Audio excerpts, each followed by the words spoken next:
இன்னைக்கு இந்த வண்டியில பாத்தீங்கன்னா ஒரு வேகனார் அப்படிங்கிற ஒரு வண்டியில வந்து பாத்தீங்கன்னா ஆயில் பூரா அடிச்சிருச்சு ஸ்டெட்ல.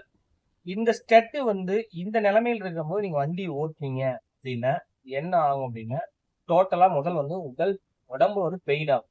சும்மா தடக்கு புடக்கு தடக்கு புடக்கு சின்ன வண்டியில சின்ன புள்ளியில விட்டு ஏற்றிங்கனாலும் தடக்கு புடக்கு சவுண்ட் வரும்போது அந்த அதிர்வு பூராமே உங்க பாடிக்கு வந்து டிரான்ஸ்ஃபர் ஆகும். அந்த மாதிரி சமயத்துல வந்து வீல் பேரிங் போறதுக்கு வாய்ப்பு இருக்குது. அடுத்தடுத்து பாடி வீக் ஆகிறதுக்கு வாய்ப்பு இருக்குது. டயர் வீக் ஆகிறதுக்கு அது மாதிரி நிறைய கம்ப்ளைண்ட் இருக்கு. அப்ப நீங்க என்ன பண்ணணும் அப்படின்னு கேட்டீங்கன்னா ஒன்னே ஒண்ணுதான். உங்க வண்டிக்கு புது ஸ்டெட் மாத்தணும். இந்த புது ஸ்டெட் மாத்தணும்னு சொன்ன உடனே வேற ஸ்டெட் மாத்தணும்னு சொன்ன உடனே பழைய இரும்பு கடைக்கு போகாதீங்க. தயவு செஞ்சு சொல்றேன். ஒரு சில விஷயங்கள் பழைய ஜாமானம் போட்டீங்கன்னா செட்டே ஆகாது.